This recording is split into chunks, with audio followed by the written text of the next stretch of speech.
در طول سالهای 1952 و 1953 دانشمندان ژاپنی گونه‌ای از میمون‌ها رو به نام ماکاکا تحت نظر گرفتند. ماکاکا در جزایر ژاپنی زندگی می‌کردند و محققان غذاهایی مثل سیب زمینی و گندم و همچنین سیب رو جلوی اونها می‌ریختند تا نحوه غذا خوردن و رفتارهای اونها رو بررسی کنند. یکی از این میمون‌های کوچیک به نام ایمو که در جزیره کوشیما زندگی می‌کرد به طور اتفاقی متوجه شد که وقتی که سیب زمینی‌ها رو میشوره و گل و ماسه ساحل رو که روی اونها چسبیده پاک میکنه، سیب زمینی راحت‌تر خورده میشه و خوشمزه‌تره. به زودی همبازی‌های ایمو و مادرش هم این رفتار رو تقلید کردن و خیلی زود هم سایر میمون‌های جزیره شروع به شستن سیب زمینی‌ها کردن.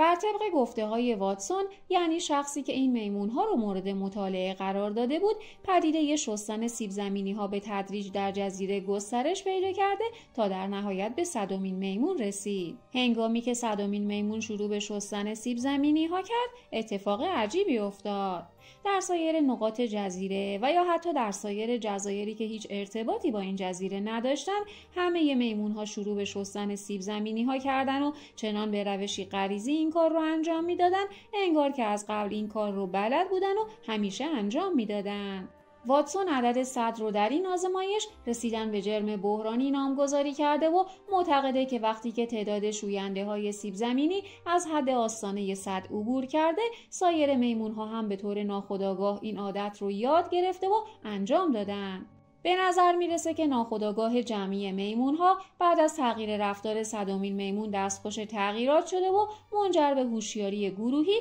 و تغییر رفتاری کل گونه میمون ها شده. اگرچه که بسیاری از محققین بعدی سعی کردند تا این آزمایش رو زیر سوال برده و واتسون رو به دلیل عدم ارائه جزئیات دقیق آزمایش به چالش بکشن، اما پدیده کشف چنگانه، یعنی پدیده‌ای که به اختراع همزمان و یا کشف همزمان برخی موارد توسط دو یا چند دانشمند در چندین نقطه متفاوت از کره زمین اشاره میکنه، تایید دیگه‌ای به درست بودن آزمایش‌های واتسونه. این پدیده ها ثابت میکنن که ناخودآگاه جمعی بر همه افراد یک گونه تأثیر میذاره و با تکرار یک رفتار و یا به دست آوردن آگاهی در تعداد معینی از افراد اون جامعه، آگاهی کل جامعه دستخوش تغییرات شده و رفتار همه افراد تحت تأثیر قرار میگیره.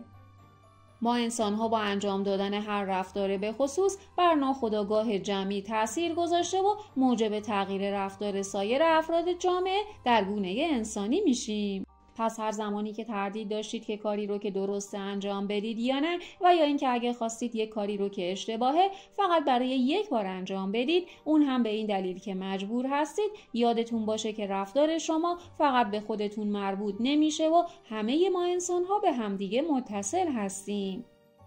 سعی کنید که همیشه و همه جا کار درست رو انجام بدید. کسی چه میدونه، شاید که شما در اون مورد به خصوص 100مین میمون از ناخودآگاه جمعی باشید.